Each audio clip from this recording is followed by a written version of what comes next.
So hello everyone, this is Varsha and hope you all are well. So today again I gonna talk to Pam ma'am and she is a really great lady and today we will talk about some idioms. Okay, so Pam ma'am, could you Okay, teach us some good idioms? of course. Okay, so the first one we're going to talk about, and these are like the most common that are used here. There's actually a whole bunch more, but first one is hot potato. And that means that the topic is controversial. It's really something you don't want to talk about because it's kind of awkward.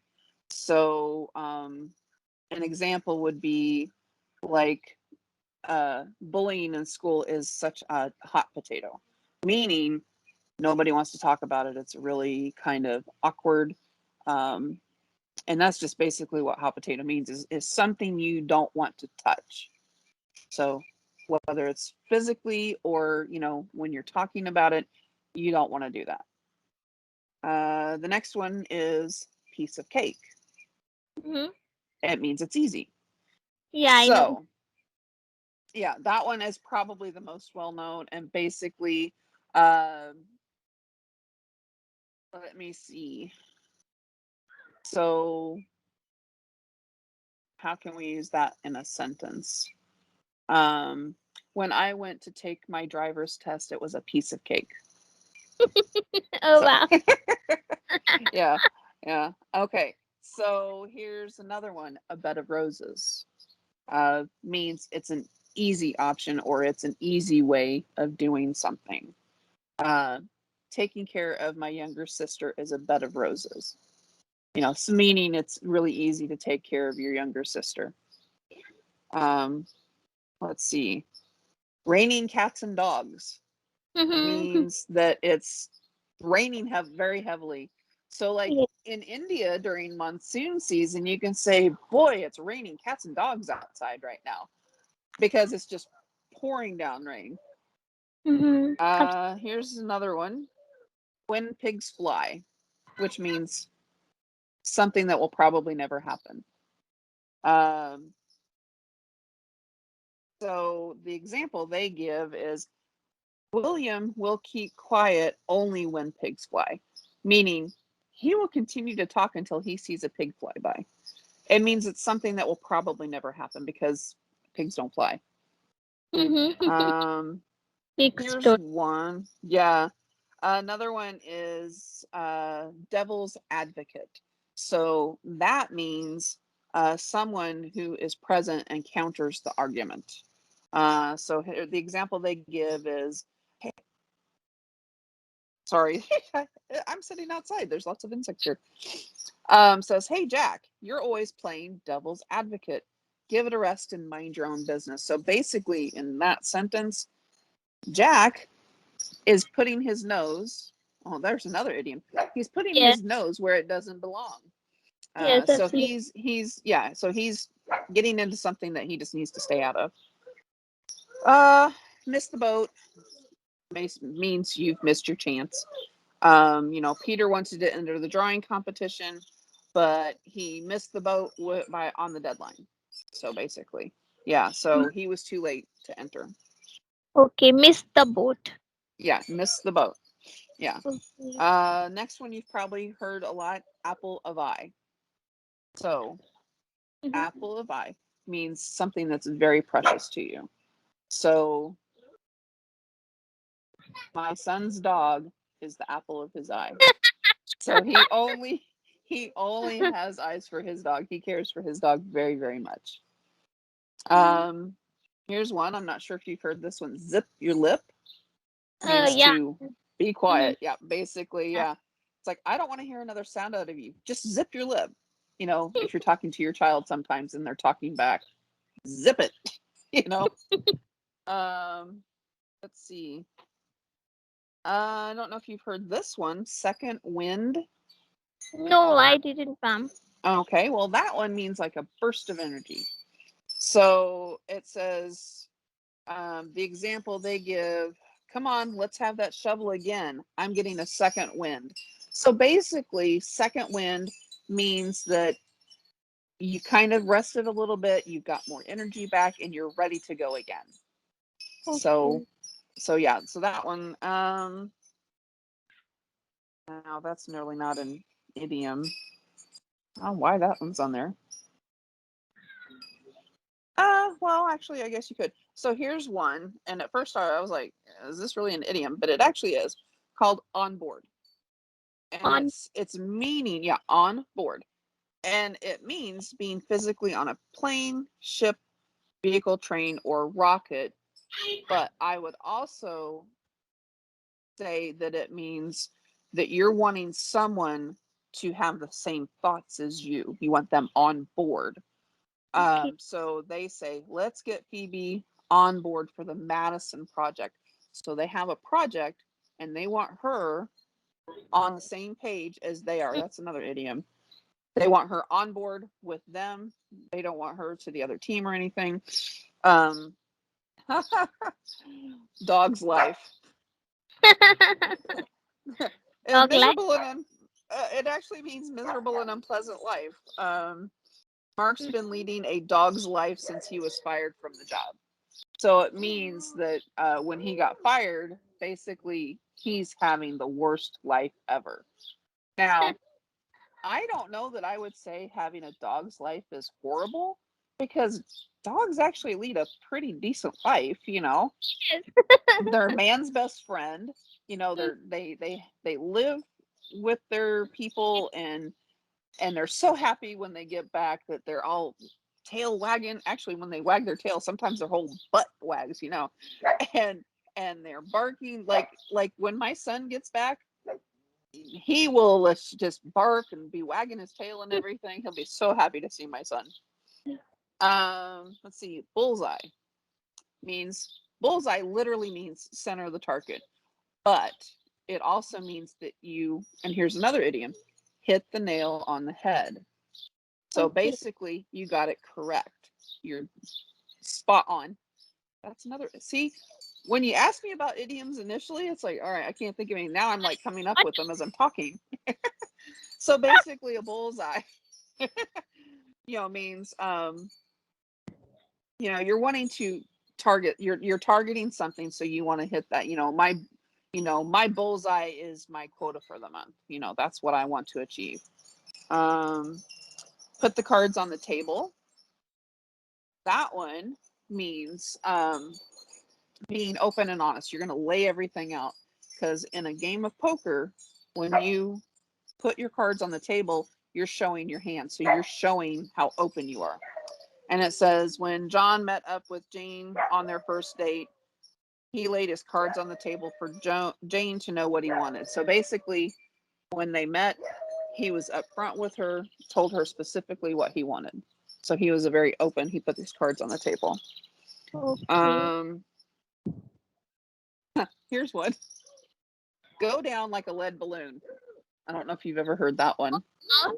Go down. Go down like a lead balloon. Le- like Yeah, a balloon. Okay. yeah, lead balloon. And lead, meaning a type of metal, is very heavy. So it's basically it means poorly received by an audience. So the joke he cracked at the to the audience went down like a lead balloon, meaning that it was not funny. Okay. Nobody laughed. Yeah, so that's a really good example. um Another one that I just thought of is at the crack of dawn.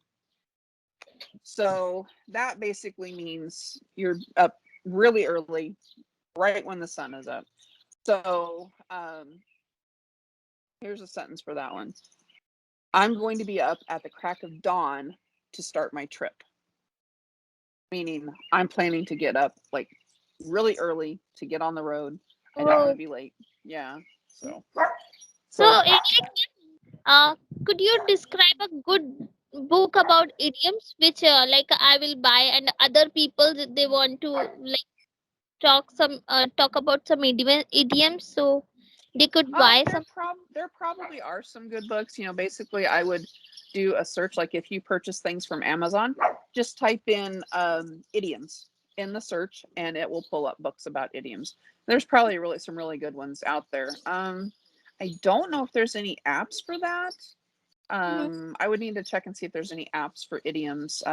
There is a possibility that there might be. I mean, there's an app for almost everything nowadays, so it wouldn't surprise me if there was one for idioms. Um, but yeah, just type in like the search, and something will pop up. Mm-hmm. So, are you having any idiom books? No, I don't have any. Not Okay. personally, I don't. And Mm-hmm. a lot of them are things that I've grown up hearing and I've learned. Yes, So that's I. actually how I would know most of the ones that you have. And like I said, then as I'm talking, I'm actually coming up with other ones, Yes, that, I. oh yeah, there's this one too. So yeah, sometimes, when you ask somebody, oh, can you tell me some idioms? All right. So then it's like, wait, what idioms do I know? And then, when you do start to talk about it, then you start remembering the other idioms that you know, and then you can give examples of that. So, yeah, Mm-hmm. they're really good. It's kind of like just a phrase that it means something else, but it's kind of a fun way to say it. Mm-hmm. Yeah. So, like, ma'am, like you used the one word of kinda. Yeah, kinda. Yeah, kind of. Uh, that's another thing we do here. We kind of like mash words together. So, Yes, kind yes, of, that I yeah, want to learn also. yeah, kind of basically means kind of, but we've kind of like pushed it together. We mash words together like gonna. I'm Yeah, gonna gonna. do that. Okay, yeah, it's kind of a slang and a mashed up word. Mm-hmm. So gonna actually means going to, Mm-hmm. but we And mashed it. Huh? gotta, Gotta go. I gotta go. Got to. got Yeah. to. Yeah. So So like there basically, is a wanna, there is a lot of like this type of match, yeah. you know. Yeah, and they're basically kind of a mashed up word or a slang word, um, things that we've kind of shortened, or as we're speaking, we kind of like just mash them together instead of speaking every single word. You know, I'm going to go to the park today instead of saying I'm going to go to the park, I would say, oh, I'm going to go to the park. So we do that a lot here. I mean, literally, um, I think in American English, I think we do that the most. We mash up words, we shorten things. Yeah. Absolutely right. You know, like ma'am, when I started my this journey, so at that time, whenever I watched any kind of video about America, so I always remember this thing like they speak so fast, and I thought, Mhm. like, why I'm not understanding them? What's the issue over there? And after that, I learned there is just so many structures, so many idioms, phrases, Mhm. like type of slangs word they use there, Yeah. and that's the reason like I'm not able to catch Oh them. yeah. Well, yeah, that too. And then the biggest reason, you know, we were born when we were Mhm. born here, and we learned this language, so it's fluent for us. So yeah, we speak, at our normal pace. When we're here, we talk. We don't think about slowing down when we're speaking with someone. Um, when I actually started speaking with people from other countries, I started about 6 years ago. I actually had to teach myself to speak slower because they're like, "What? I didn't catch what you just said. Can you say that?" And I realized that Mhm. I'm fluent in my language, and not everybody's fluent in English. So yeah, I taught myself to speak slower. And there are some people that still, especially like someone like just starting to learn, even speaking slower, they still struggle to catch everything. And the best way to start to catch everything is if you have an audio recording of Mhm. someone talking. Actually, my son Diaz, he's from Kerala, and yeah. See, I told you my son's back, so the dog is very Oh, excited. it's become Yeah, exciting. yeah.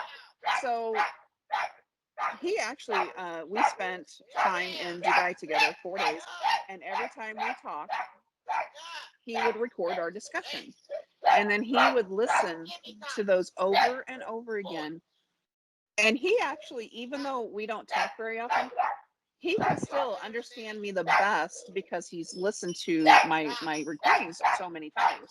So he can catch everything that I say. And of course,